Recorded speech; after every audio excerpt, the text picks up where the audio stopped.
So Nick, welcome to Los Angeles. Thank you. How long have you been in town? I've been here for about 3 days. You've been in California for 3 days, and you are coming off a broken collarbone down in Mexico?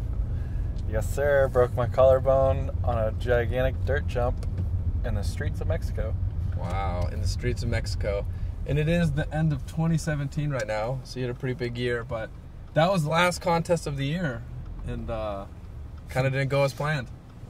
Didn't go as planned, but, you know, it was a really great year, and I think being able to wind down with the holiday season coming around, being disabled to do anything else, it's kind of good. Yeah. And how's the time been in the Los Angeles sun? You know, I really don't do well in the dry climate. Every time I come here, my skin, my nose, and everything just gets all funky. Wow.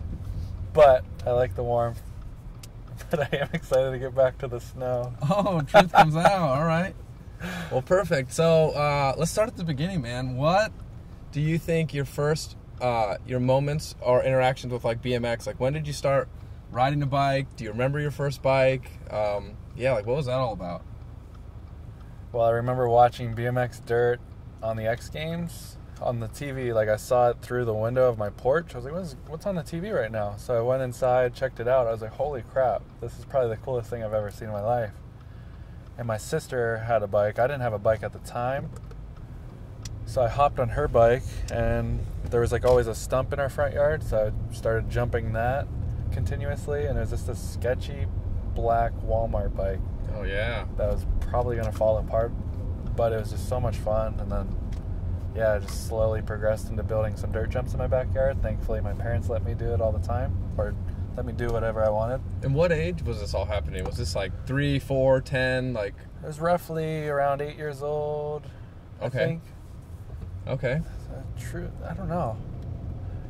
Yeah, I don't think I really got a real BMX bike until I was about 9 or 10. I just always had my sister's bike, and I didn't really tell anyone that I was like, oh, I wanted a BMX bike. I just had my sister's bike, so... Secret burning passion. Yeah, I guess so.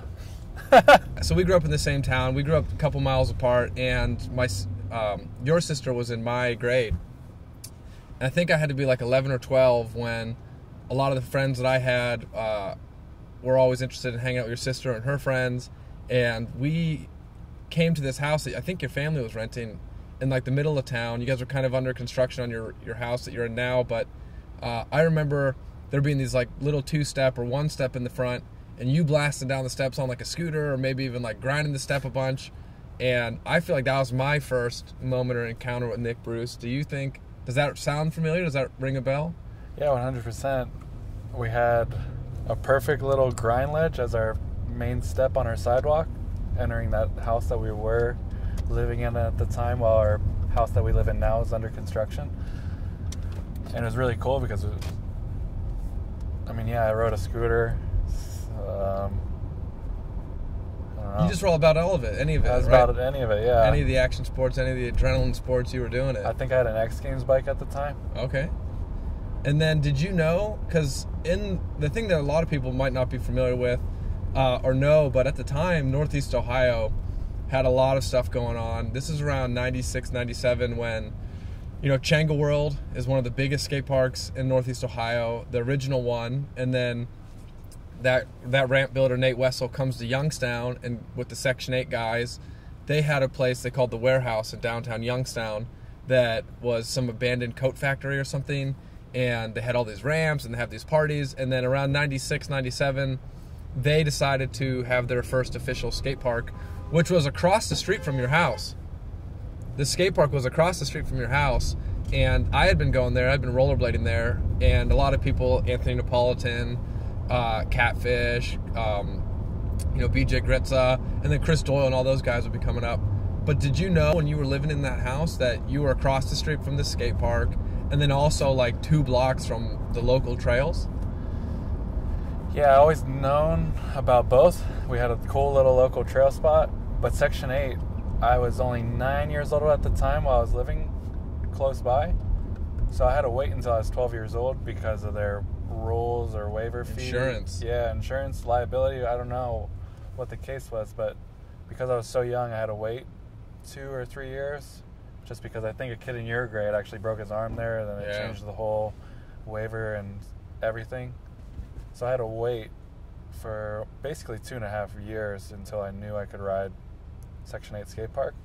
But my first ever skate park I went to was Shebang Skate Park in Erie, Pennsylvania. Yeah.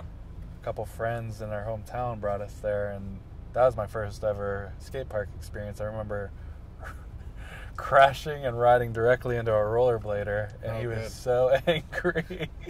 I was just a little kid with a big old mongoose full face, rocking this X Games bike, not a clue in the world what I was doing. And that's when you decided that you were going to have a soft spot for rollerbladers, and our friendship began. That's right. Now, was there a time too then, so, you're 9, 10 years old, living across from Section 8, riding, Jones jumps. Did you ever identify as like a bike rider? Did you think like, oh, I'm a bike rider now, or, I'm a BMX rider? Or did it just seem like the hobby and thing to do kind of in the meantime? Well, all my friends in school were like, yeah, he's a biker kid. So I kind of, I guess I would identify myself then as a biker or bike rider. And we didn't really, BMX rider, but it was always biker guy. Yeah. And was there like a moment too at this age or whatever that, did you understand or think like, oh, this is a career, like this is something people do professionally, or was it just kind of, this is like a lifestyle and an awesome hobby and, something that I find a lot of fun? Well, seeing it on TV and seeing all my idols and heroes, that's all I wanted to do. I was like, man, these guys are on TV performing, doing all these cool things. That's all I really wanted to do, I guess. Yeah. I mean, having all these places near me that harbored action sports, it was almost just natural to ride. And it never felt, I never went to the skate park or Jones Jumps thinking like, yeah, I'm gonna be Dave Mira or anything. Right. But I was just really enjoyed it, and I was just like, man, of course I was just like daydreaming like what Dave or whoever I was watching on the TV or the props video series of the day, I would imagine myself doing the tricks. Right. And then it just slowly built from there. Never really thought it was attainable to be one of those guys, but of course it was something I always aspired to be. Yeah, and then like as you kind of were tracking through middle school and high school, were you playing other sports? Were you like athletic guy, like, or was it kind of did school stuff and then just focused on trying to ride the bike? I did a lot of things. My parents had me playing soccer, and I played football 1 year. I also played baseball. I think I played baseball my entire life, to be honest. Right, never football though, right? Only 1 year of football, and I literally worked hard. This is why I don't like football as much, probably. But I swear I would sack the quarterback, I would cause a fumble or something, and then the coach would pull me aside and be like, you need to get more aggressive out there, because he wasn't really paying attention to what I was doing, I guess.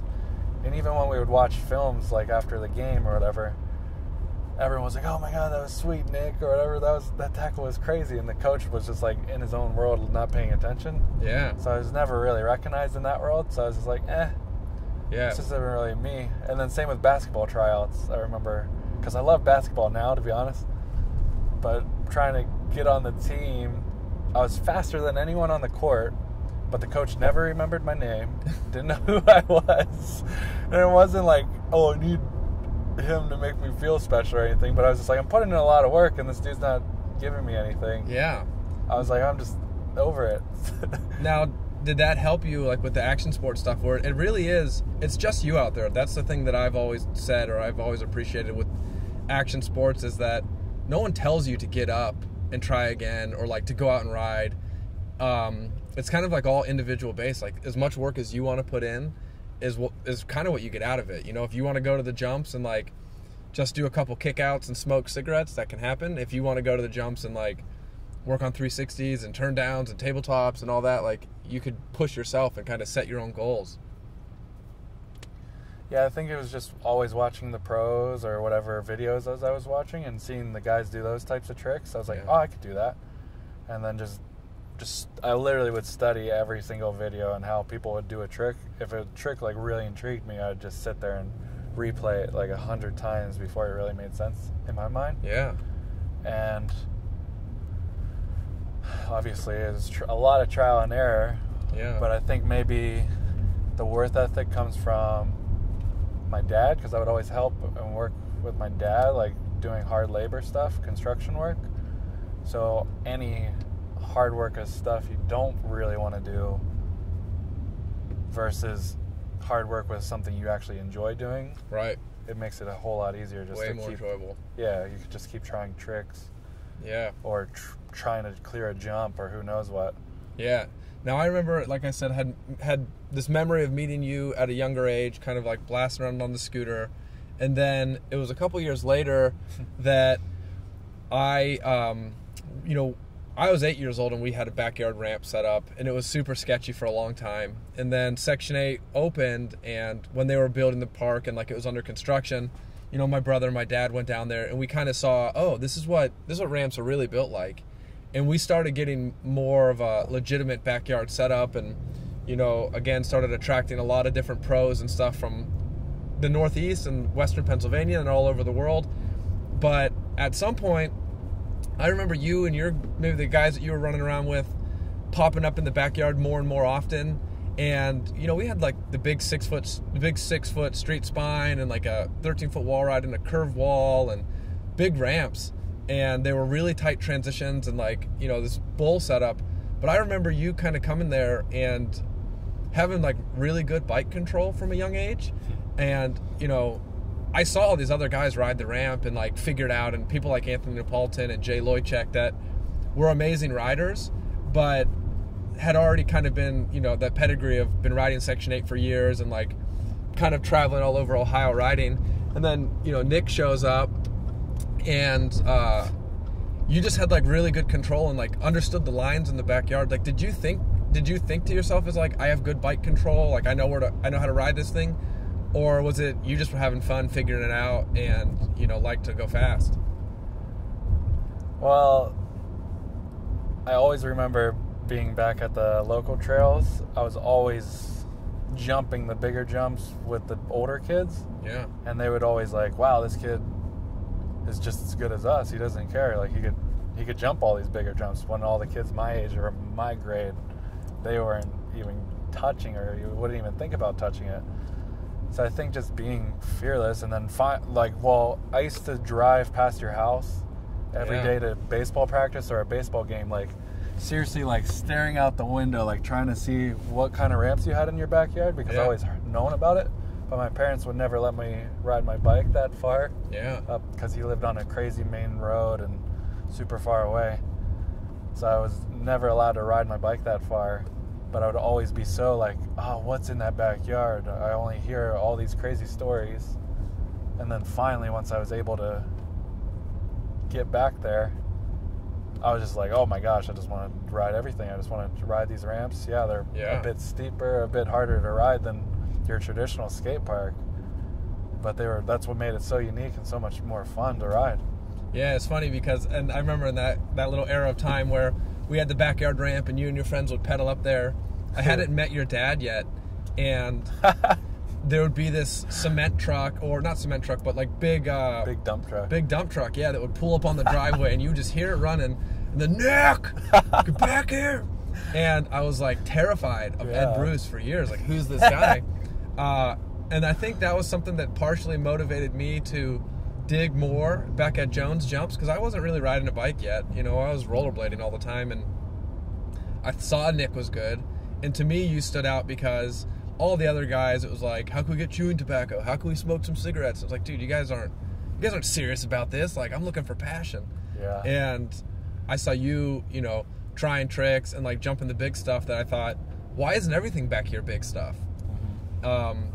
And I always just thought of Nick as like a dirt rider, and obviously now, because of your proximity to the dirt jumps, but now you're like a machine on park.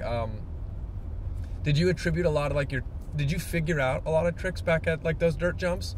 Or was it kind of, you rode there, but it really was like later on skate park that you figured out a lot of the tricks you do? A little bit of both. I mean, I think I remember landing my first tail up at an actual skate park. Okay. But like, probably all the basics and all the basic bike control all came from those trails. And then just even Fufanu's back on a log or whatever. We've always had like really cool setups that we made. Yeah. And we made wall rides back there too. So before I even wall rode anything at a real skate park, it was out of a makeshift tree pallet wall ride. Yeah. So, no, I owe a lot to Jones Jumps, to be honest, because there were so many different hips, so many different just crazy obstacles that you wouldn't find anywhere else. And I feel like learning how to actually catch transition on a 2-foot dirt lip out of a 4-foot, I don't know. It just really helped my riding. Yeah, it made you be more spontaneous, but like get used to different obstacles and reading gaps and reading transitions. Yeah, so when I went to an actual skate park or somewhere with actual real transitions, it just felt so much easier. Right, because you've been riding this sketchy stuff that I've been digging or building for years. Now, so you're riding a bunch. You're riding a bunch. You're really good. I don't know.